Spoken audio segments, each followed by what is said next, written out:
Shalom and welcome to Yeshiva B'nai Noach. I'm Tom Averna as we continue with our beginning biblical Hebrew course. From our textbook, The First Hebrew Primer, 3rd edition, this is chapter 11, as we take a look at the imperfect tense for the chapter. We'll be looking now into a brand new tense. The perfect tense is the one that we covered up to this point, which is essentially past. Imperfect is essentially future, although again, that connotation can vary.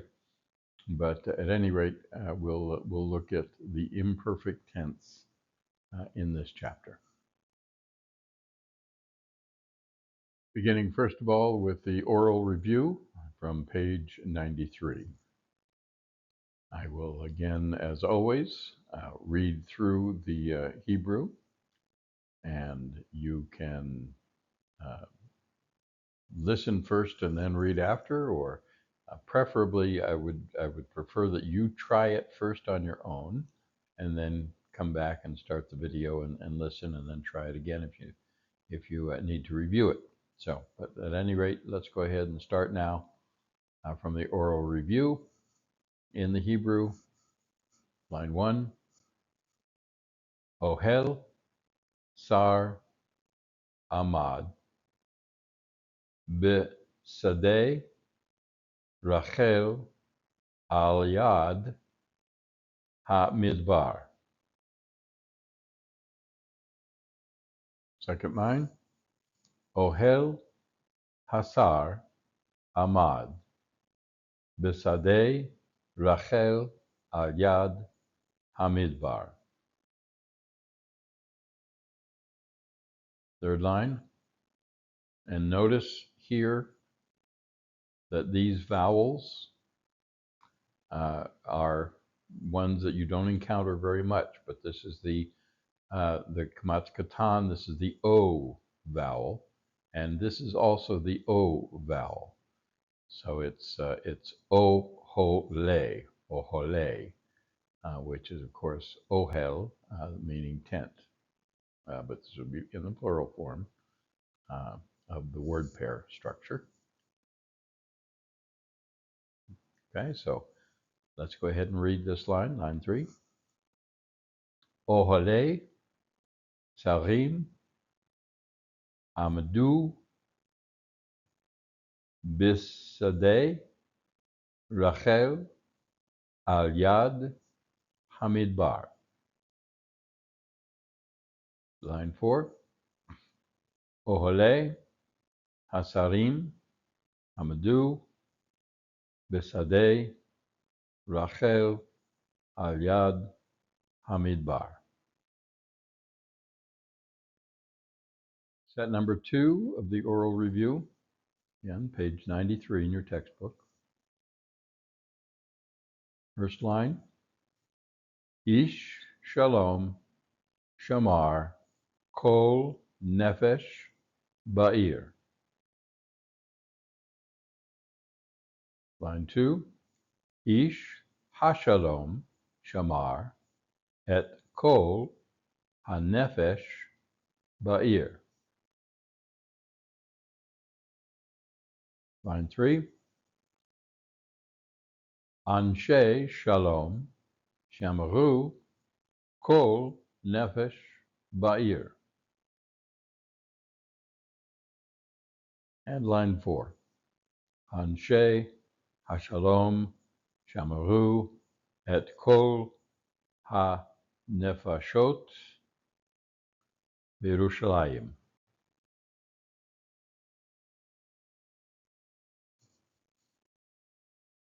Section 3, first line. Ein Rachel Haita al Panei Yaakov. Line 2. Einei Rachel Hayu al Panei Yaakov. Line 3. Kohen Hamakom Shalach Lechem Ha'ira. Line 4. Kohanei hamakom shalchu lechem ha'ira.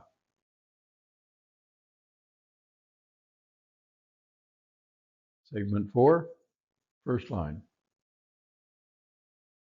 Ben Adam asa kali zahav. Line 2. Ben Yaakov asa et kali ha zahav. Line 3. Bnei Adam asu kale zahav.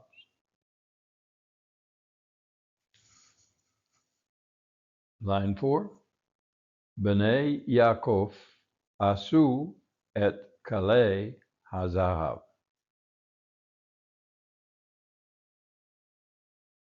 Segment 5 of the oral review, line 1.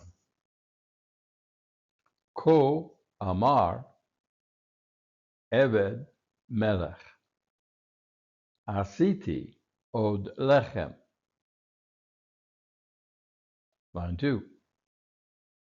Ko amru evdei hamelech asinu od lechem.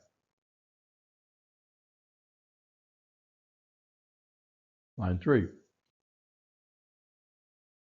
Ko amra eshet hamelech asiti od lechem. Line 4. Ko amru neshe hamelech asinu od lechem.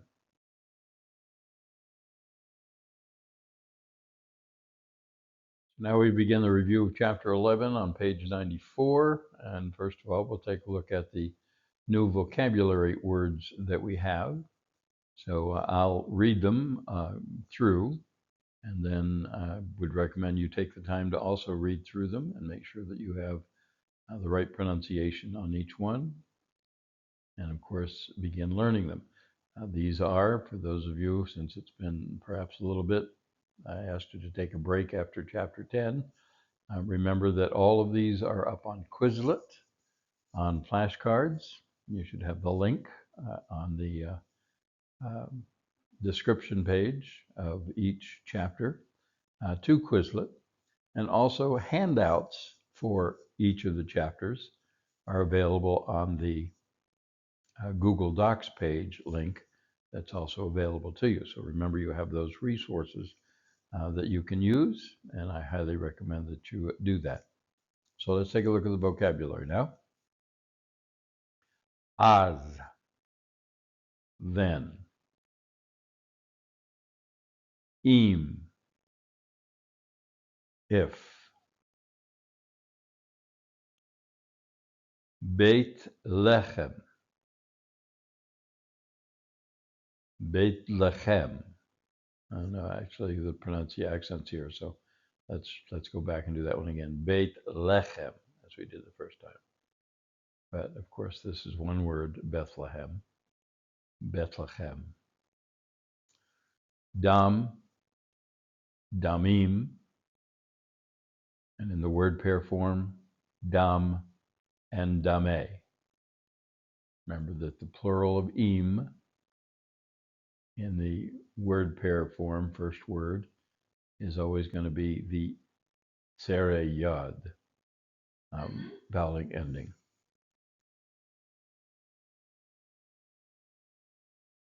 So dam, dame. Cherev, cherev, sword, feminine. I'll point this out. I don't know, I don't think your book has covered this at this point, but just to notice something here. Since it isn't always obvious where the accents go, at least for the most part.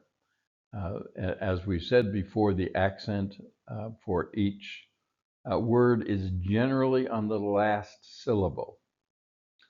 But there are times, as in this word, where it's on the first syllable. One of the things that you can notice is your segolet nouns. The nouns that begin with a segol generally have two segols in a row. Those nouns will generally accent on the first syllable. So that's one clue. If you don't see the accent mark and you're questioning where to put the accent, if you see a segolet, it makes it easy because you know that's going to be on the first syllable. So here it's cherev, cherev, and the same form in the word pair.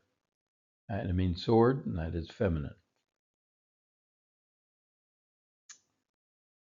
Yisrael, Yisrael, Israel. Kesef, again, here we have the segolet, accent on the first syllable. Kesef, word pair form, kesef. It's masculine, means silver or money. Our first verb here for this vocabulary is katav. Katav means to write. Matzah. Matzah means to find.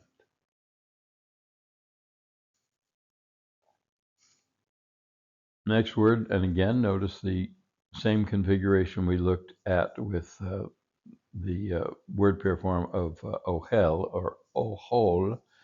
Here you have the two O sounds in a row for Naomi, Naomi, Naomi, as we would say in English, Naomi, but Naomi is the pronunciation here.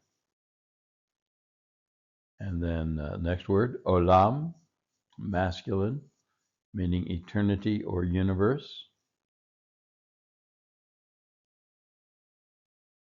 Next we have eights, eightzim, singular and plural. And in the word pair form, it's going to be the same, eights, but the plural is different. We have atse, atse, in the word pair form. Tree or wood, it's masculine. Two more verbs.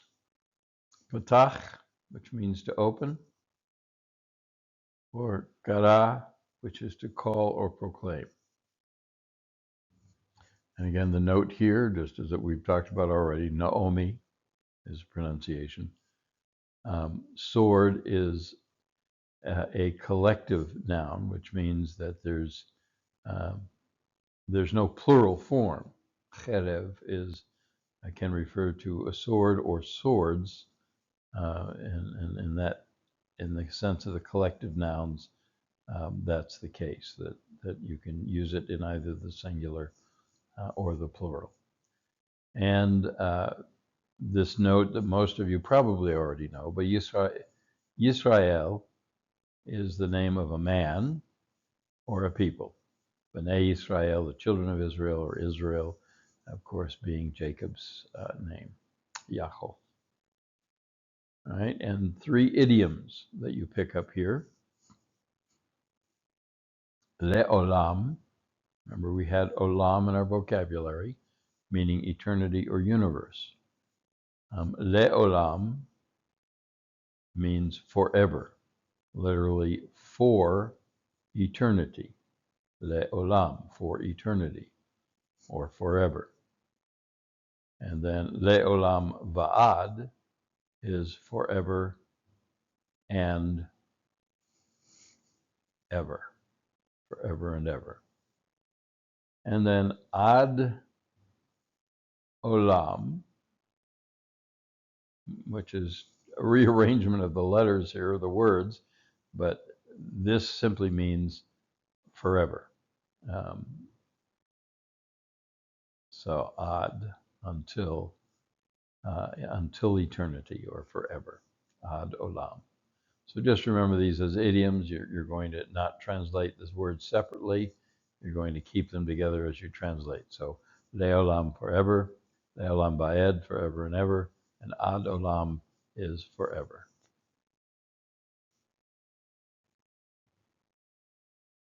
As we have talked about before, there are only two tenses in Hebrew. Um, in most languages, you think of past, future, present as separate tenses. That's not necessarily true in Hebrew. However, in a general form, the imperfect tense, which is incompleted action, would be the future tense, and the perfect tense, which is completed action, would be the past tense. That's a general, and as we're dealing with it here, you can think of it in those terms, but just remember there are shades of that may not be specifically past or future involved in either of these tenses. They incorporate a variety of time frames, if you will. And we'll talk about more about that when we talk about the Vav Conversa. But remember that for Hebrew, time is fluid.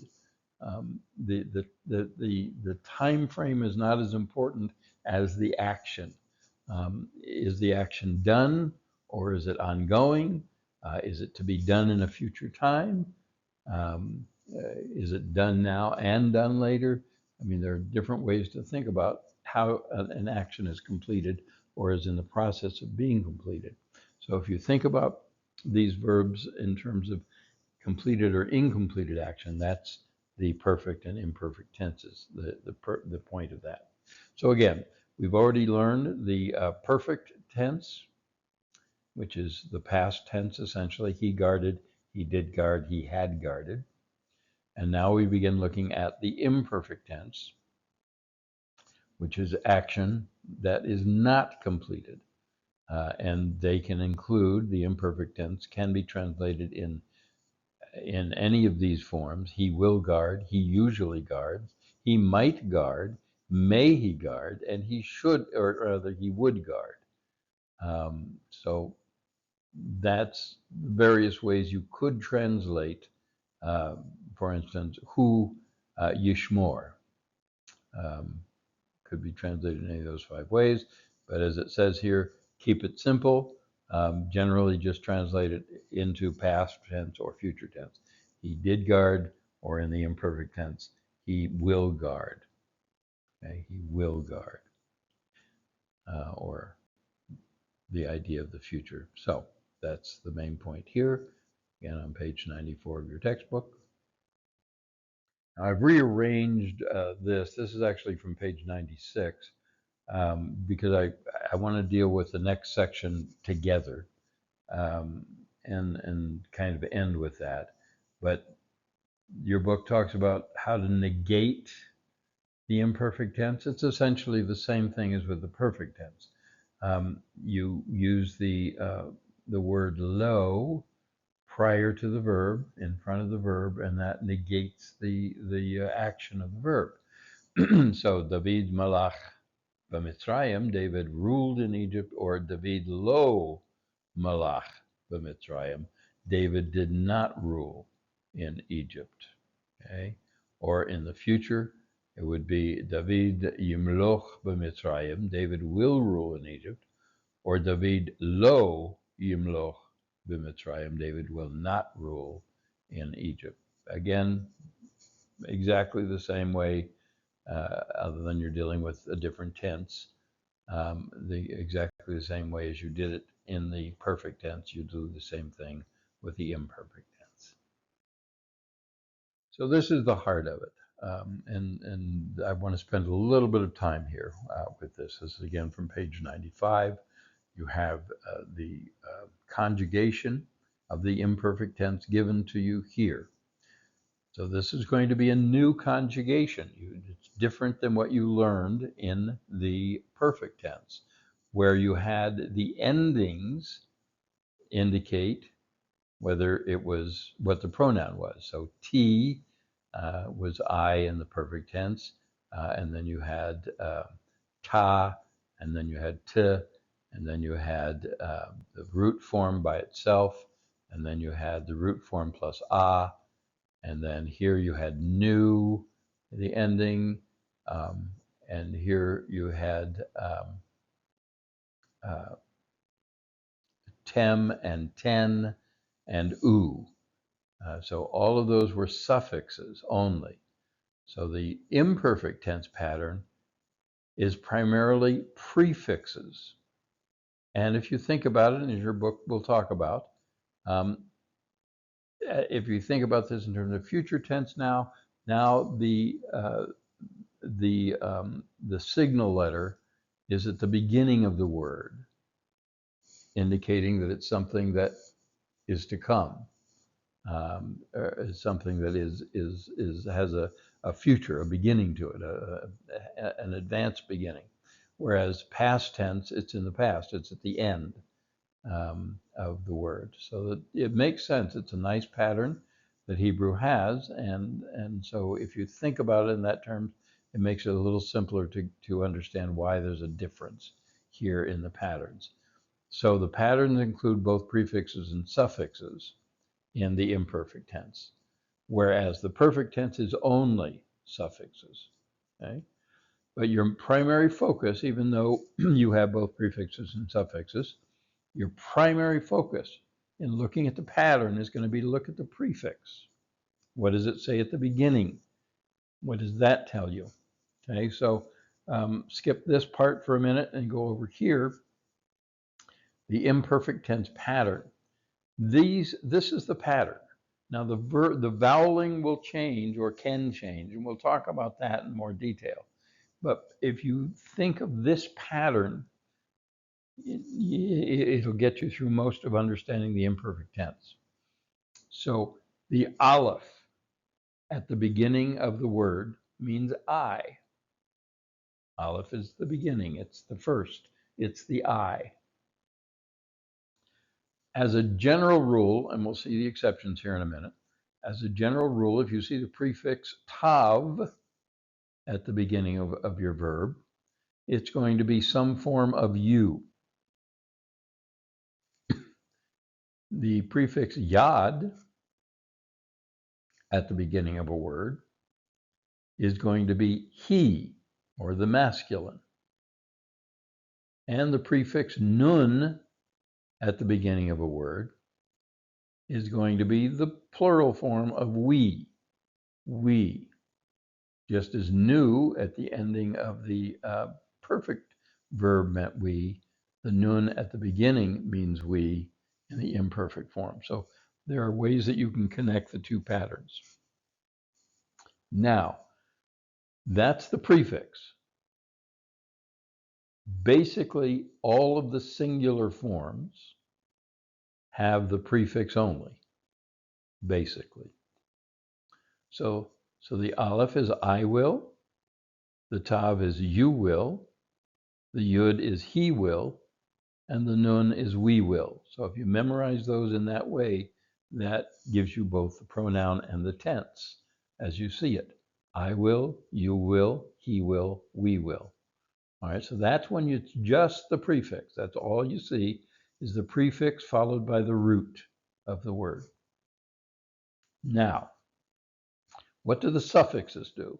So in essence, with one exception here, in essence, the suffixes simply give you the plural of whatever you had here, all right? So, for instance, the u at the ending is the masculine plural. So where do we see that? So we see that with the yud, he will guard, or the plural form, ye'u, they will guard, both masculine, singular, and plural forms. So the u designates the plural. If we look up here, we see you will guard in the singular is the tav by itself. But if you add an u to the ending, then it's you will guard plural, masculine, te'u. All right, so again, in general, think of that suffix as the plural form of the masculine, the u suffix. Do the same thing with na. Na is the plural form of the feminine. The plural form of the feminine. So we have the feminine here of you will guard. Again, we'll deal with the yud here in a minute, but you will guard is tishmare rather. But the plural form in the feminine is tishmorna, tishmorna. So you have the na as the plural feminine form of you. You will guard in the feminine, you will guard in the feminine plural. Then also, and we didn't have this in the perfect form, in the perfect form, the word they, the u, was both masculine and feminine. Excuse me. In this tense, there is a separation between masculine and feminine. So again, though, the na, you see, is the ending for shmorna, for they will guard feminine, as opposed to she will guard singular. Right? So you do see that difference here with the na ending. That's feminine. Now, the kind of the exception is the yud.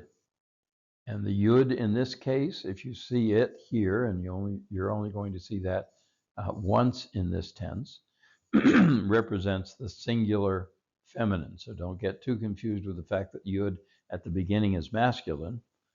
In this tense, the yud, the e, chirek yud, is the indicator for feminine. So ti is the feminine, and tina is the feminine plural. Right? Seems complicated, but if you go through this, if you think about the pattern, and that's the main thing I want to point out, is look at your patterns. So again, aleph, I will. Tav, essentially, you will. Could be masculine, feminine, singular, plural. He will, if you have the yud at the beginning. Nun, we will. And then the endings added to that make them plural in most cases. So here's the exception for the pattern then, the tav, and this one is difficult because there's no distinguishing between them. You will notice that in the pattern here, tishmor means you, masculine, singular. It also could mean she will guard. Tishmor, same voweling, same word. One is you, masculine, singular. One is she. All right, so that is one thing to make note of. Obviously, you're going to look at context to determine which is which. And the other thing that your book points out is both of these endings are not used a whole lot. So generally, you're going to stay with this one, but it can be both, can be either one. Okay, and then the other exception here is that we talked about before, that the they feminine can be the not ending. The exception being that I said that whenever you see the tav, it means you primarily. Whenever you see the tav, it primarily means you, either masculine, feminine, singular, or plural, but it means you. The exception to that is this feminine suffix here with the tav at the beginning means they. But generally, as your book points out, this will not come up a lot. So in a way, I can say ignore that, and then this rule is true completely. You represents, the tav represents the pronoun you, either singular, plural, feminine, or masculine, depending on. So that makes it easy. There are 4 things to really focus on, and that's your prefixes. And if you see an aleph, it's I. If you see a tav, it's you something. A yud is he something, and a nun is we something. We did something, or we will do something. Okay, so that's the pattern. So focus on the pattern. The voweling is going to change. It's going to be the voweling in the imperfect tense is going to be very confusing. Your book will deal with a few of those exceptions in just a moment, and more will come. So don't get too hung up on the voweling. As I've said before, at some point you're going to throw away the vowels anyway, but you do want to know how to pronounce a word. So, and we'll talk about the reasons or what conditions these vowels change in. Again, I say don't spend a whole lot of time with that unless you want to go on and really master the grammar, which you can do. It can be done, and your book will give you ways to do it. But for our purposes of simply learning to read Hebrew, I say don't worry too much about it, but just recognize these prefixes and these suffixes, and you then will recognize that a verb is in the future tense, and I say that as a general rule. The verb is in the future tense as opposed to in the past tense, and that's your pattern. It really is simple, but it's learning something new, and this is why I wanted to make sure that you have your perfect tense patterns down, because you're learning something new here.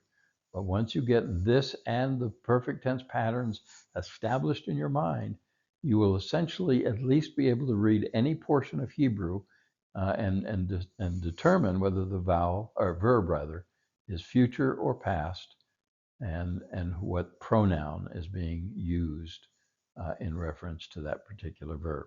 You may not know all the verbs, all the roots, but you will at least be able to tell that much. And from this point on, as you begin to learn the pattern. All right, so now let's review everything I just told you based on what your book says, page 95. Beginning signal letters. The dominant feature of the imperfect tense is the use of beginning signal letters. That's the consonants here. Think of the imperfect as the future. The future is ahead of you, and the signal letters are ahead of the verb root. So, beautiful way to think about these tenses in Hebrew.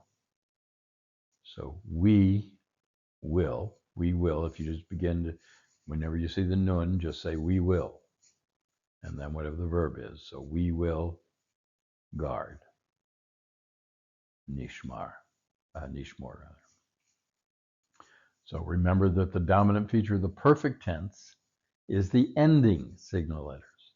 Think of the perfect as the past is behind you, and the signal letters are behind the verb root.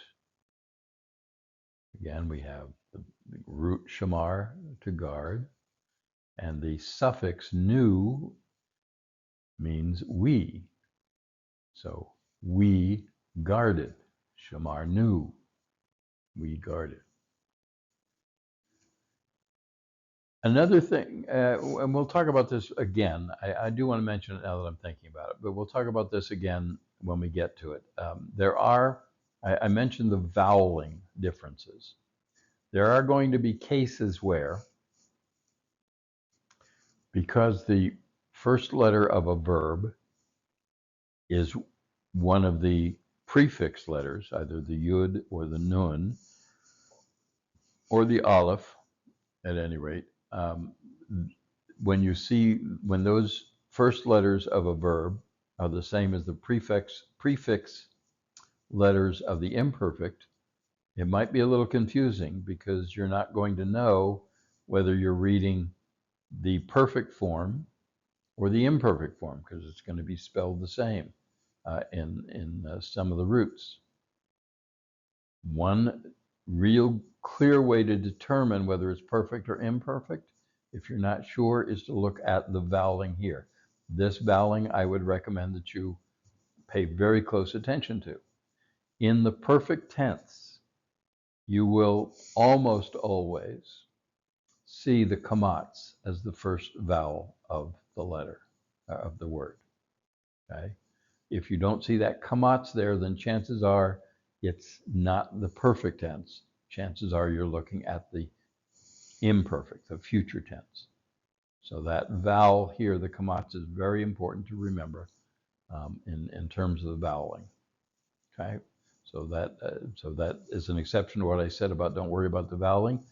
If you do worry about this vowel, it'll help you immensely at times and you'll see an example of this in just a minute in doing that. So think of that as the past tense vowel, the kamats.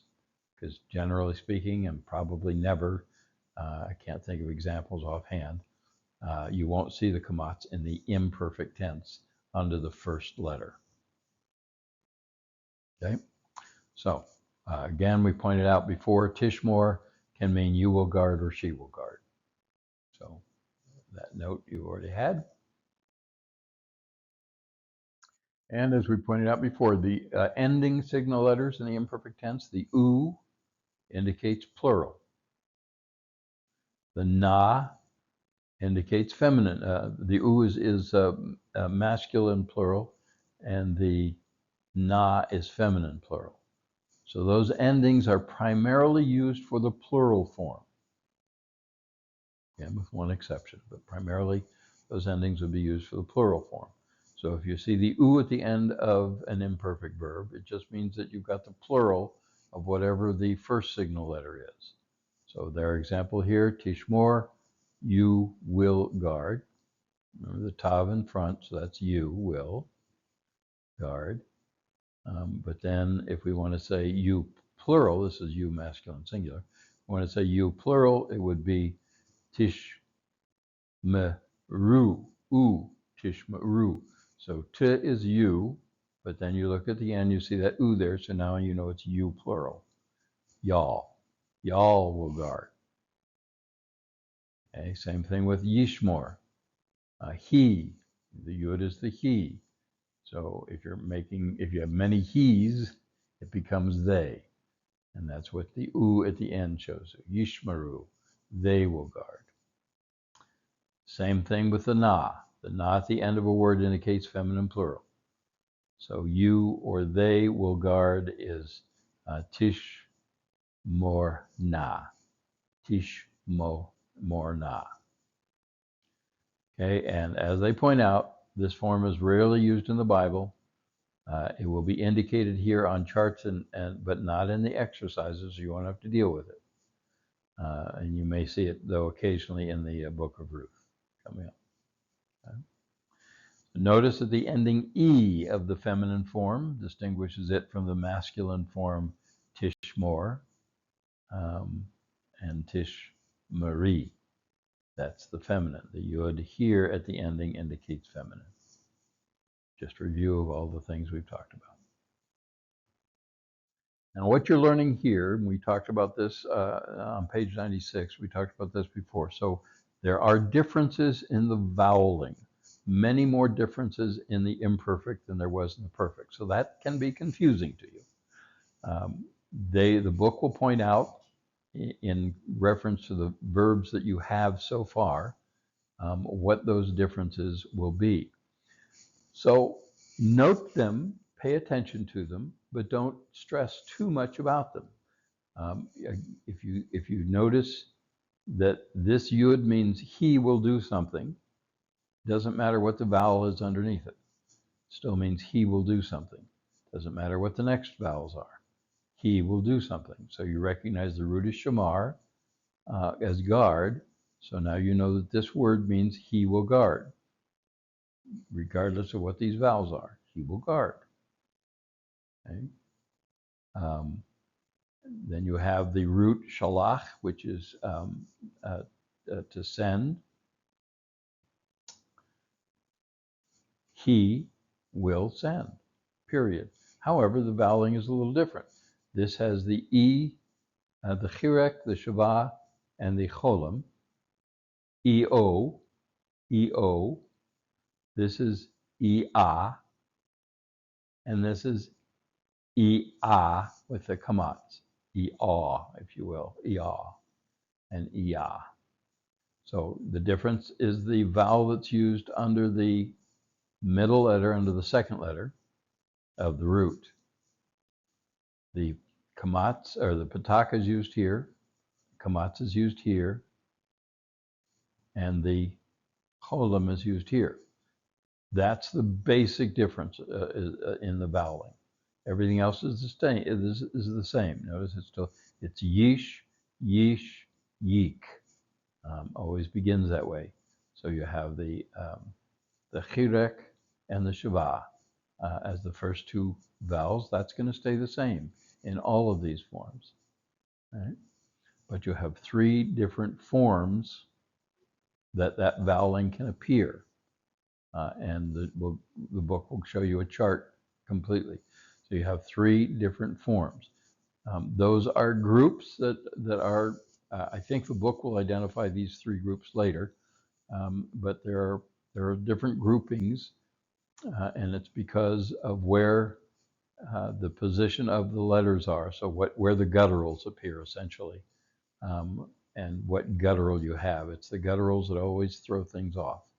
So with the gutturals can come so resh, the chet, and the aleph, and of course any of the other gutturals can make a difference.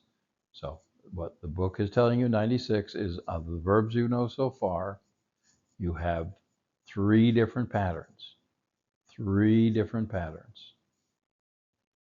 And there are roughly 10 verbs that are going to fit that you've had so far, 10 of the 21 verbs you've had so far, that will fit into that pattern. So almost half of them.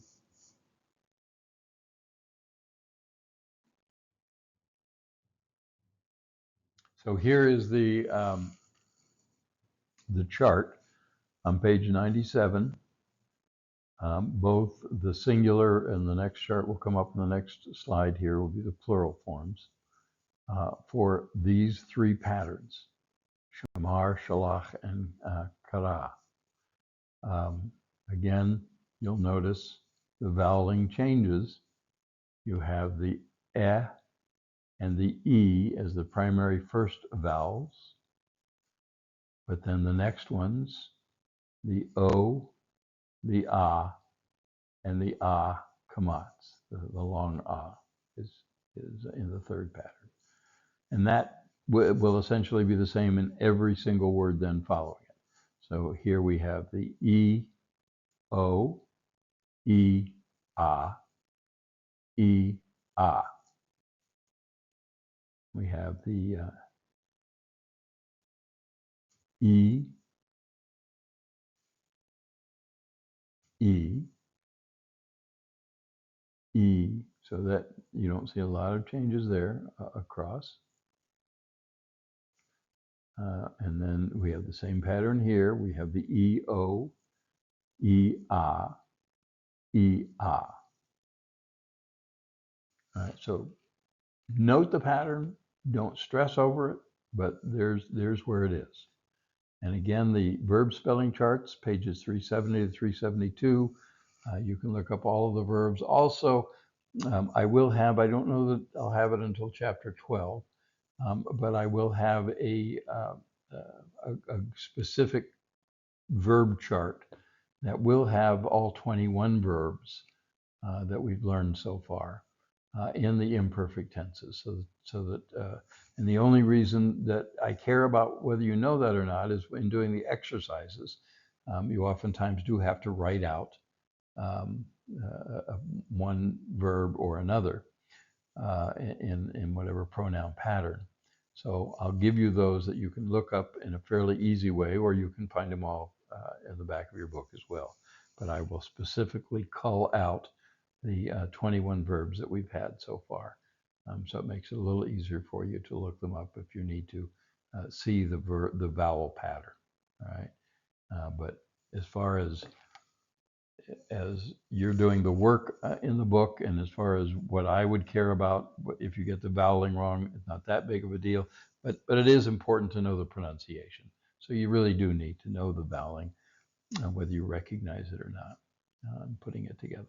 All right, so that's a pattern on page 97, singular, and the second half of the chart here in the plural form. You have, again, those same three patterns of those verbs. Okay, so there's the voweling pattern. You can look at it. You can see the changes again: e, o, e, ah, e, ah, e, u, EU. So that stays the same. So you don't, it's not going to be a huge deal, but they do change. And again, it's these patterns here, which your book doesn't identify as why they're separate patterns. There is a reason why, and it has to do with where the gutturals are positioned and which gutturals are in the word itself. That's the basic change that's causing the vowels to change on that. And here on page 97 are the I think I said the 4, 7, 9. So 9 of the 21 vowels verbs are listed here. So each of these verbs are going to have the pattern of EO. Each of these verbs are going to have the pattern of EA. And this verb, these two verbs are going to have the pattern of EA with the kamats here. So that's the biggest difference. Okay. And as they point out, this isn't all the verbs, this is just 9 of them. But the next chapter will deal with some of the other irregulars and looking at those. So just focus on this. Don't get too stressed. Just really the primary thing that I want you to get out of this chapter as we begin to look at imperfect verbs are to recognize the beginning signal letters. Aleph, I, Tav, you in some form. Yud is he or masculine in some form. And Nun is we. Those are the 4 basic signal letters. So Aleph, I will. The Tav, you will. The Yud, he will. And the Nun, we will. So when you see those 4 signal letters, that's what you're going to be remembering and pulling from this chapter. So this isn't in your book, but I did want to throw this in here. We'll probably spend a little more time, and I think your book will spend a little more time on it down the road. But as you're taking a look at a verb, how do you parse it? It's called parsing. How do you recognize its elements?